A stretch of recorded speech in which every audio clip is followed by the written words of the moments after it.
İnsanoğlunun bu dünyaya adım attığı ilk günden beri en temel ihtiyaçlarından birisi kendini doğanın etkilerinden korumak için örtünmek ve giyinmek olmuştur. Bizi diğer hayvan türlerinden ayıran en büyük ilginçliklerden birisi diyebiliriz. Geçen binlerce yıl içerisinde insanlık bulunduğu ortamın şartlarına göre bu kıyafet kavramını sürekli olarak geliştirerek bugünlere kadar getirdi.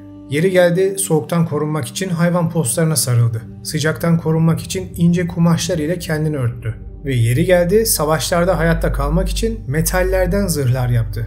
Fakat insanlar sadece doğa şartlarından korunmak ya da savaşlarda üstünlük elde etmek için bu kavramı geliştirmediler. İlginç bir şekilde inançlarına göre de giyinmeyi dini kültürlerinin bir parçası haline getirdiler. Ve sonrasında olanlar oldu.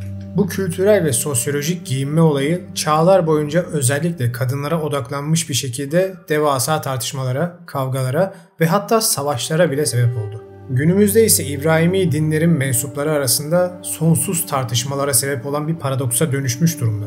Bu hafta birlikte yine zamanda ve medeniyetler arasında bir yolculuğa çıkıp hayatımıza resmi olarak girdiği ilk günden günümüze kadar örtünmenin, kapanmanın tarihini inceleyeceğiz. Ve videonun sonunda da eminim pek çoğunuzun olaya bakışı kökten değişecek. Gerçeği Bula hoş geldiniz.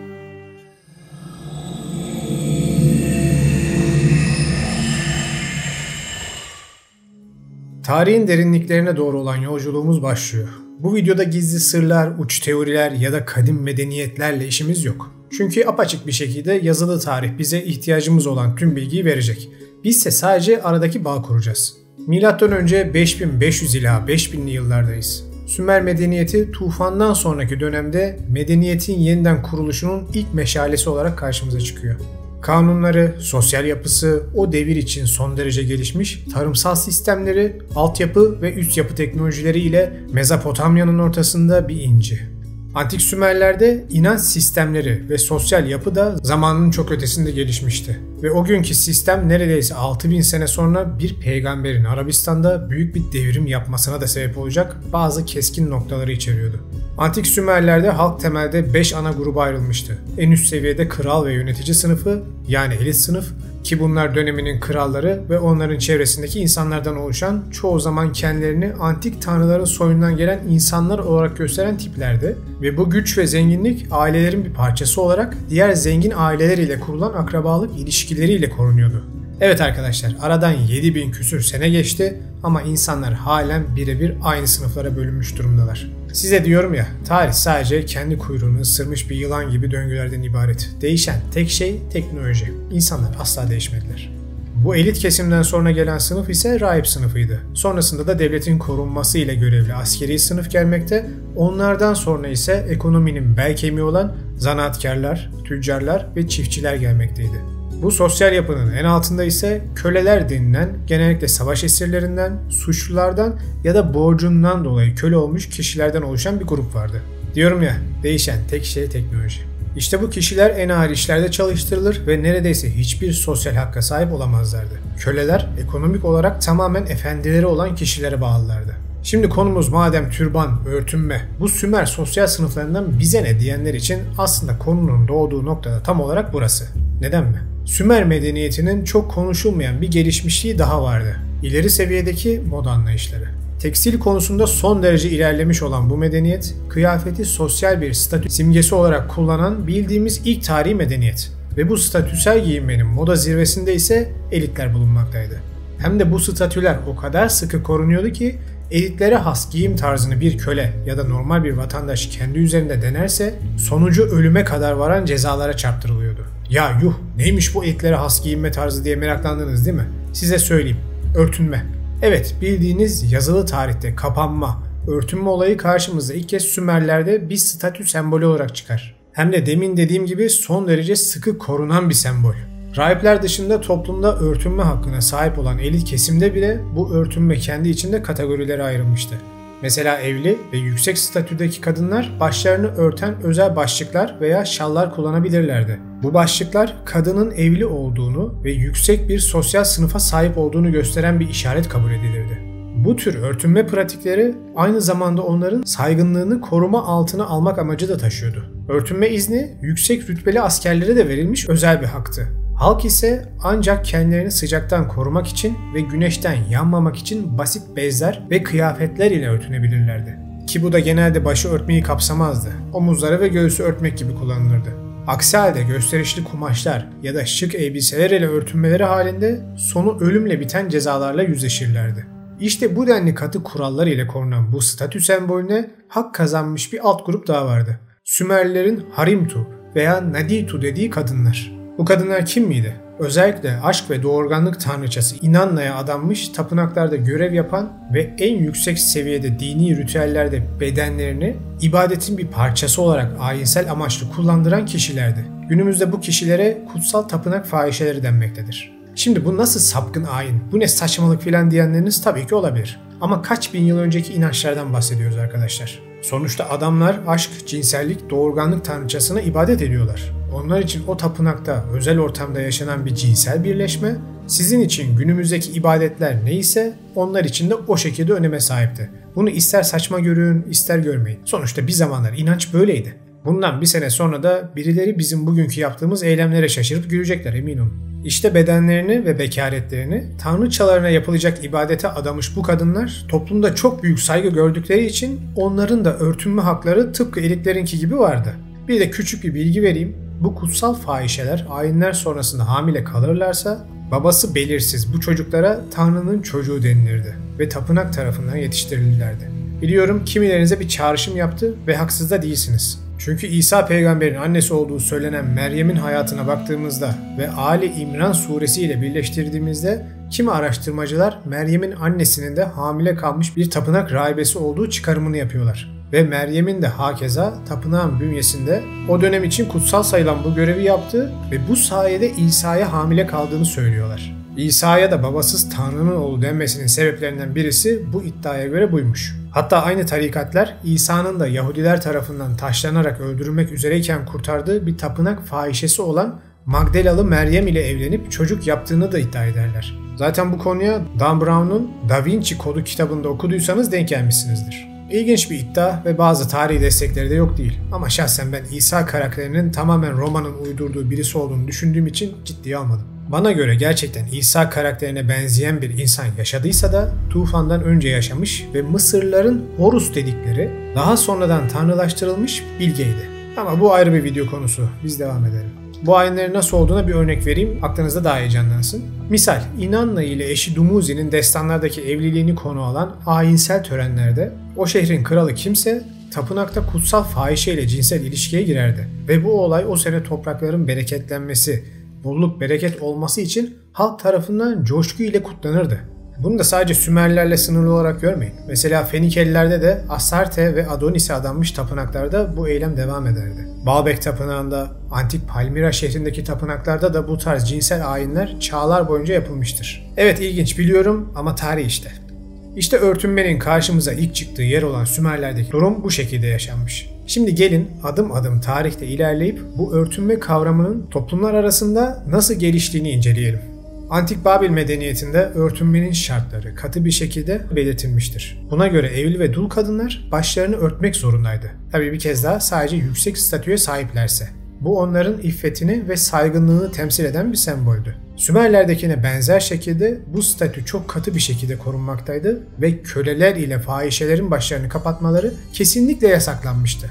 Şimdi deminki kutsal fahişe örneğiyle karıştırmayın. O her daim ayrı tutulmuş ve Babil'de de bu ayinsel cinsel hizmetleri vermeye devam etmişler. Normal fahişeler ve kölelerin isterlerse sıcaktan ölsünler yine de başlarını kapatmalarına izin verilmezdi. Bunun yapılması durumunda toplumdan dışlanma, hapis cezası ya da idama kadar yolu vardı. Sivil halk ise bir kez daha sadece sıradan kumaşlar ile basit şekilde güneşten korunabilirlerdi. Bakın Hammurabi dönemi M.Ö. 1800'ler. Yani Sümer'den bu yana 3000 küsür sene geçti. Artık bu kalıpların toplumda ne kadar katı bir şekilde sınıf ayrımı yarattığını siz düşünün. Devam edelim.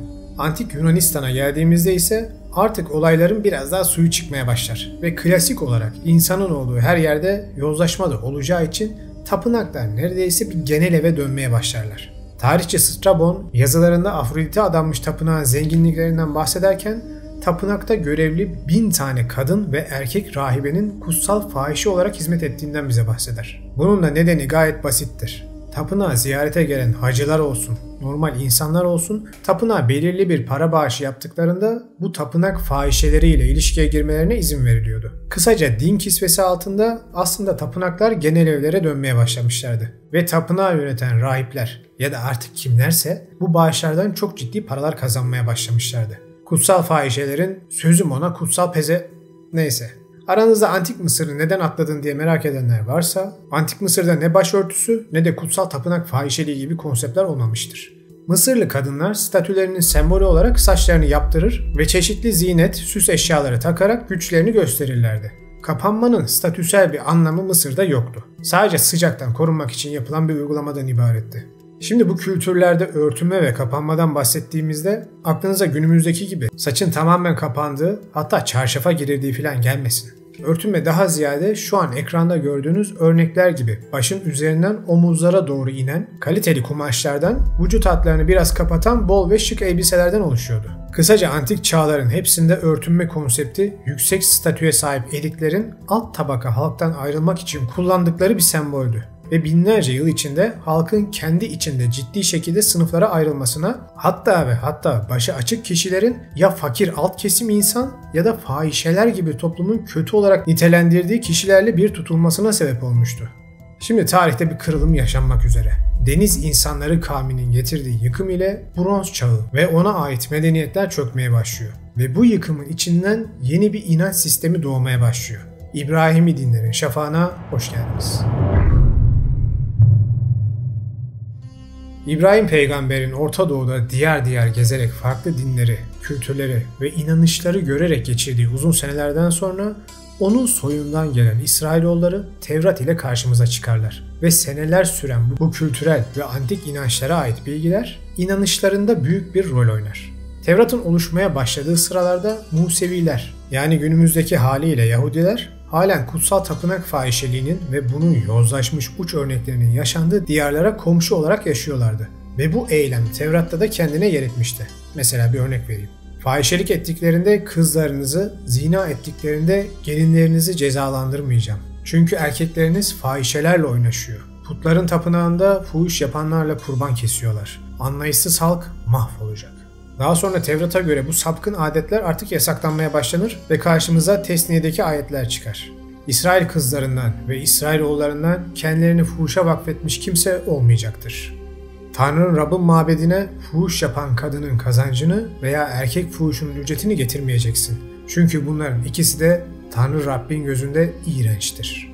Aslında bu ayetlerde ilginç bir nokta var. Tevrat bu tarz anlatımı ile geçmişin çok tanrılı dinlerini aslında tam olarak reddetmez. Ve o çok tanrılı dinlerin tapınaklarını da yine Rab Tanrı'nın tapınağı olarak görmeye devam eder. Zaten size hep diyorum ya, Tevrat'ı okuduysanız tüm o eski mitolojik tanrıların özelliklerinin tek bir Rab Tanrı'da birleştiğini görürsünüz. O yüzden Tevrat'ta Tanrı aşırı derecede insani özellikler olan bir varlık olarak karşımıza sürekli çıkar. Örtünme ve kapanma kavramlarının ilk ortaya çıkışının ve toplumun sınıfsal yapısının net bir sembolü olalı binlerce sene oldu.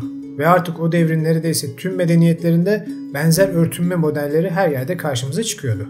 İşte bu sebepten doğal olarak İsrailoğullarında da benzer bir kapanma, örtünme adeti olduğunu Tevrat'ta görüyoruz. Fakat şöyle bir farkla.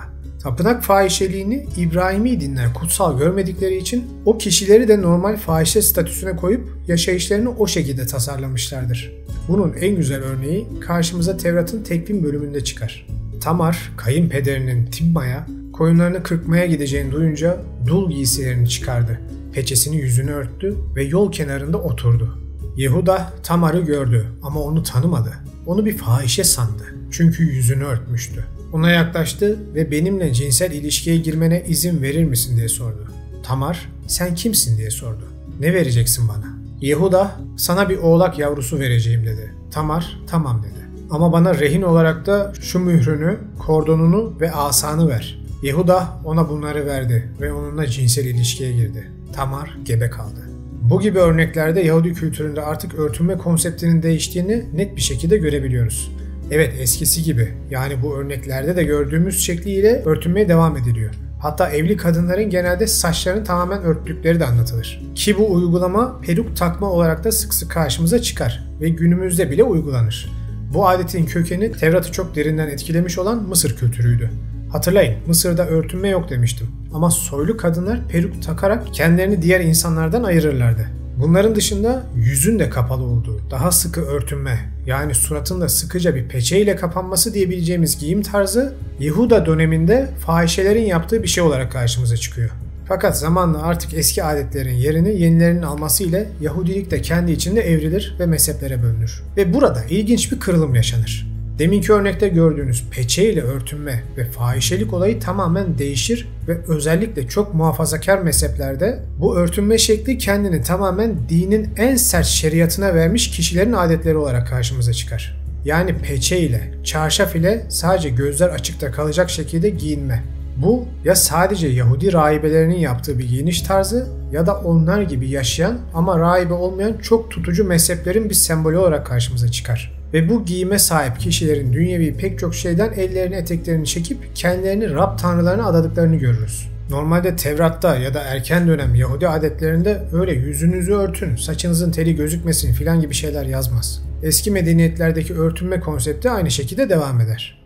Zamanla Yahudilik mezheplere bölünüp iyice yozlaştıkça bu aşırı kapanma kuralları kadınlara yüklenmiştir. Bakın dönüşümü görüyorsunuz değil mi?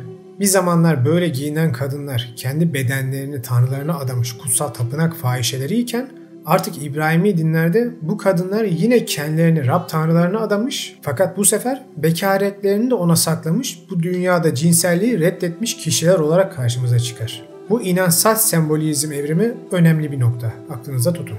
Zamanda ilerlemeye devam ediyoruz ve Roma döneminde Hristiyanlığın oluşturulmaya başlandığı senelere geldik. Malum örtünme konsepti halen tüm coğrafyada devam ediyor ve halen üst statüyü bize sembolize ediyor. Roma'da da durum çok farklı değildi.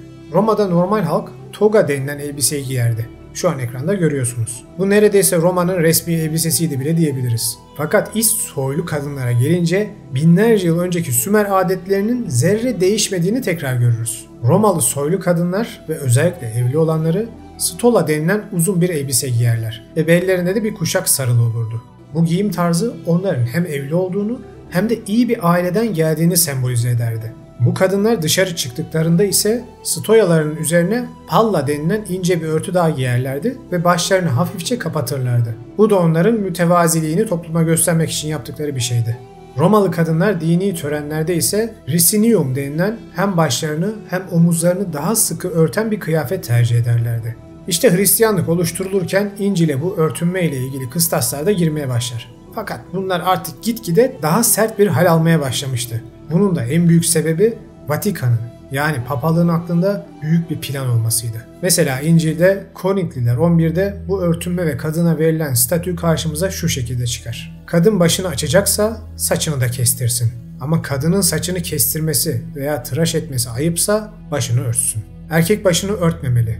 O Tanrı'nın benzeri ve yüceliğidir. Kadın da erkeğin yüceliğidir. Çünkü erkek kadından değil, kadın erkekten yaratıldı. Üstelik erkek kadın için değil ama kadın erkek için yaratıldı. Kadınlara karşı benzer yaklaşımlar Yahudilikte de olsa da Yahudi nüfusu her daim son derece az olduğu için dünyayı etkileyecek bir değişim yaratamamış. Ama Roma'nın Hristiyanlığa dönmesi ve papalık ile bu kuralları koca imparatorluğa empoze etmesi dünya üzerinde kadına verilen değerin yere batmasındaki en büyük tetikleyici olmuştur. Zaten sonraki senelerde de gelen cadı avları olsun, sert Hristiyan mezhepçiliği olsun, kadınların giyim kuşamını artık mutlak şekilde kontrol eden bir baskıya dönüşmüştür. Şimdi sıra geldi videoyu izleyenlerin büyük bir kesiminin mensubu olduğu İslam dinine. Burada da örtünmenin aslında daha farklı bir toplumsal önemini göreceğiz. Çünkü Muhammed Peygamber bu olayı aynı zamanda yaptığı devrimin en büyük silahı olarak da kullanmıştır. İslam öncesi Arapların paganizm ve antik çok tanrılı dinlerin bir karışımını yaşadığını biliyorsunuz. Hatta Kabe'de bu çok tanrılı dinlere ait putların merkeziydi. Bakmayın siz şu an böyle sıkı tutucu gözüktüklerine. Arap kültürü aslında ezelden beri her daim Roma ile kapışacak düzeyde fantastik eğilimleri olan bir kültür olmuştur. Aynı cinsli olan ilişkiler olsun, erkeklerin birkaç kadınla evlenmesi olsun, kadınların birkaç erkekle evlenmesi olsun, Kabe etrafında yapılan cinsel, yozlaşmış pagan ayinleri olsun. Fantazi o diyarlarda bol bulunan bir şeydi. Şu an büyük kutsiyet atfedilen Hacerül Esved taşının bile ne gibi ayinlerde kullanıldığından size o videomda bahsetmiştim. İzlemenizi tavsiye ederim. Bu dönem Arapların giyim kuşamı ise tıpkı Sümerlere benziyordu ve bir kez daha katı kas sistemini bize sembolize ediyordu. Arap toplumunda yüksek statüye sahip kadınlar tavt denilen uzun bir elbise giyerlerdi ve genelde bu elbiseler renkli kumaşlardan yapılırdı. Dışarı çıkarken de jilbab denilen, ki bugünümüzde hicaba evrilmiştir, daha geniş bir örtü ile aynı Romalı ve binlerce sene önceki kadınlar gibi başlarını hafifçe örterek kendilerini güneşten korurlardı. Fakat Arap kadınlarının adetlerinden birisi de aksesuara verdikleri önemli. Bu soylu kadınlar ayaklarına hızmalar takar, boyunlarına kolyeler, ellerine bilezikler ve hatta kimi kabilelerde derin göğüs dekolte bölgelerine kadar inecek aksesuarlar takarlardı. Tüm bunlar onların zenginliğinin ve elitliğinin bir nişanesi olarak görülürdü. Bunun örneklerinin birazdan Kur'an'da bile nasıl yer ettiğini göreceksiniz. Bunun dışında normal halkın örtünmesi dahi beklenmezdi ve pek de sık görülmezdi. Çünkü hem kumaşlar pahalıydı hem de bu olay daha ziyade üst kesimin bir sembolü olarak korunmak isteniyordu. Tıpkı binlerce senedir olduğu gibi. İslam sonrası dönemde örtünme konseptinin Müslüman kadınlara ilk sunulduğu zaman Nur suresidir. Buradaki en kritik nokta bu surenin iniş zamanı ve yeridir. Nur suresi hicretin 1. senesinin sonlarına doğru Medine'de inmiştir. Önce sureden birkaç ayet örneği vereyim.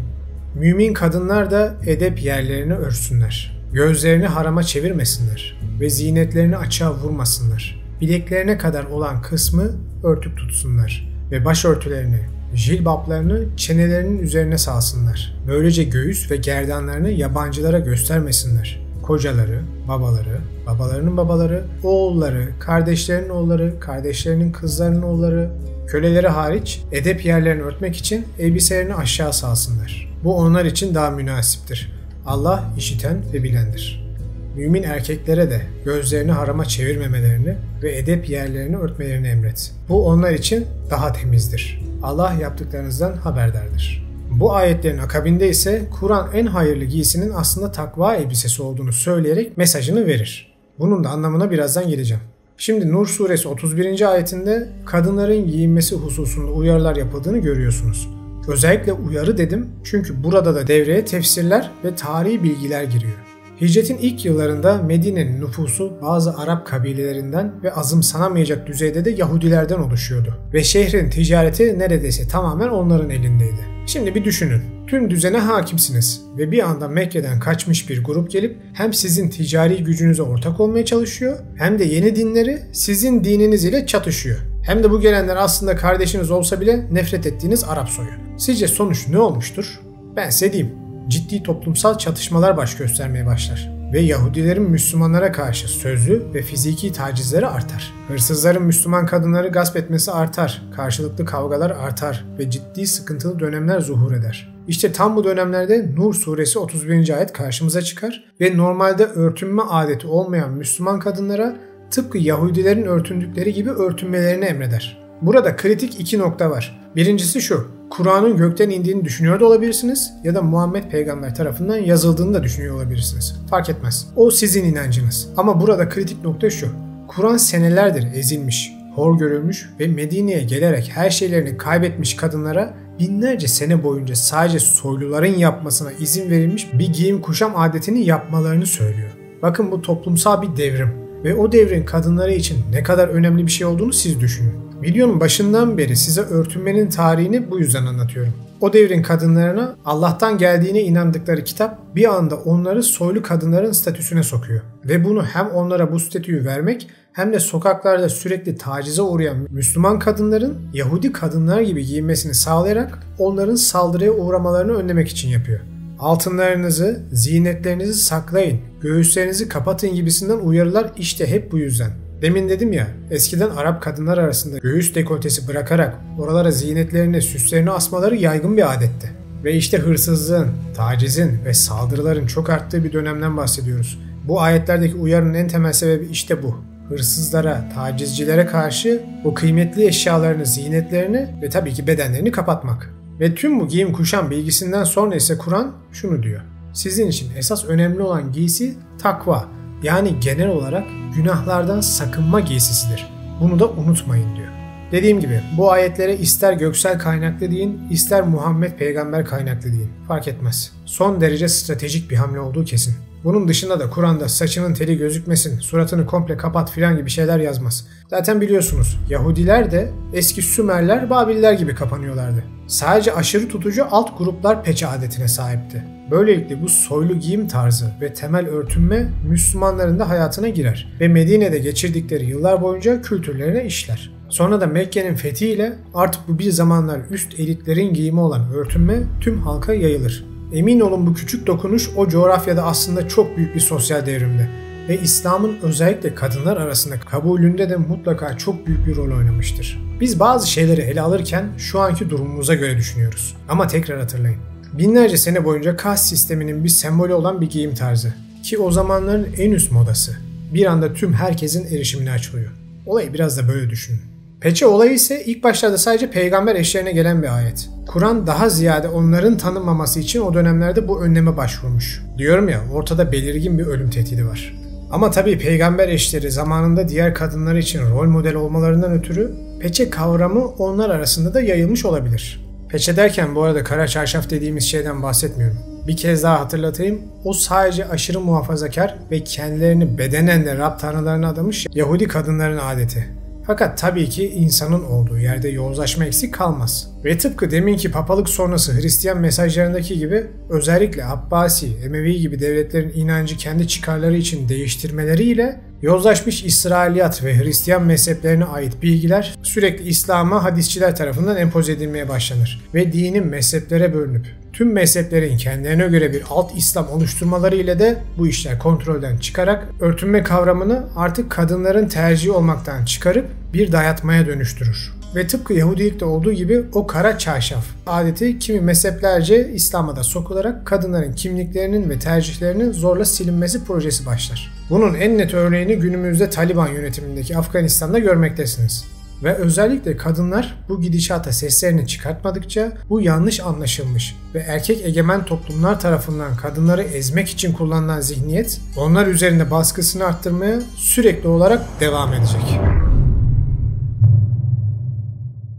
Sanırım bu yolculuğumuz aklınızdaki pek çok soruyu cevaplamıştır. Ben şahsen şimdi kendi fikrimi de söylemek istiyorum. Giyim, kuşam, moda bunlar insanların hem kendilerini hem inançlarını hem de tutkularını sembolize etmek için kullandıkları araçlar. Bundan binlerce sene önce örtünme soyluluk belirtisiyken günümüzde bu kıyafet tarzının bazı alt kolları siyasal İslam'ın sembolü oldu.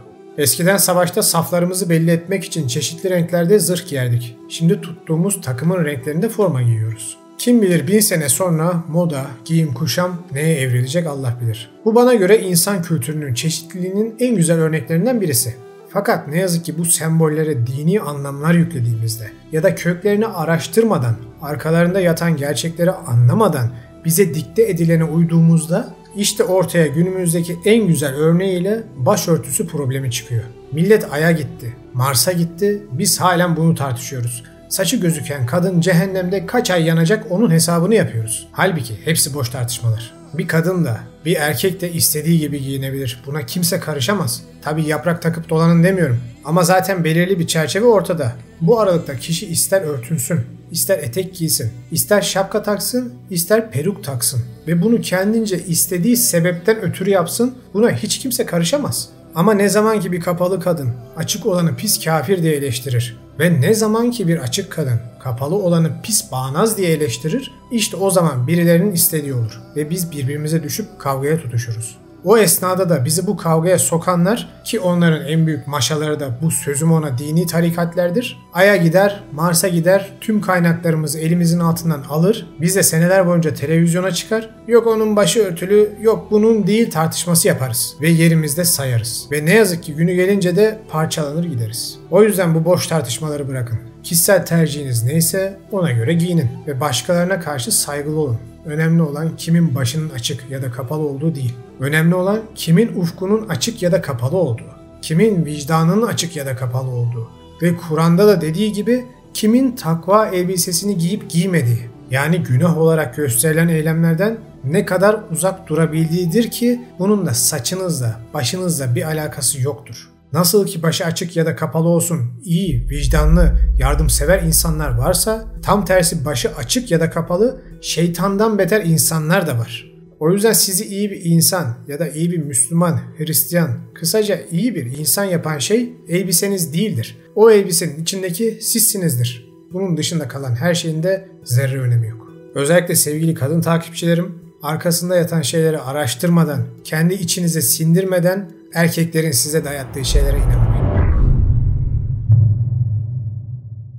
Videoyu izlediğiniz için hepinize teşekkür ederim. Umarım bu tarz videolar size günümüzün sembolik dini kavramlarının nasıl doğduğunu ve nasıl temeller ile geliştiğini anlatmakta faydalı oluyordur. Aranızda örtünmenin, türbanın daha fazla detaylarını merak edenler varsa konu aslında daha da derinlere iniyor. Kendi alt kategorilerine sahip bir konu. Ama videoda bahsettiğim başlıklardan yola çıkarak dönem dönem inceleme yaparsanız araştırmalarınızı çok daha rahat bir şekilde tamamlayabilirsiniz. Ben videonun aşırı derecede uzun olmaması için o alt başlıklara çok girmedim. Ana temeller üzerinden gittim ki size bir fikir versin. Size hep diyorum ya, kanalın amacı aslında yozlaşmış sembolik kavramları eleyip size gerçek özü göstermek. Ki birbirimiz ile kavga etmeyelim. Birbirimize ve kişisel tercihlerimize karşı daha saygılı ve anlayışlı olalım. Ve nihayetinde bir bütün olduğumuzu anlayalım. Yoksa böl ve yönet taktiğiyle hem biz hem de insanlık günün birinde yitip gidecek. Hem de hiç beklemediğimiz bir düşman tarafından. İçeriği beğendiyseniz yorum yaparak, beğenerek ve videoyu çevrenizle paylaşarak kanalın büyümesine destek verebilirsiniz. Bir sonraki hafta görüşene kadar kendinize iyi bakın.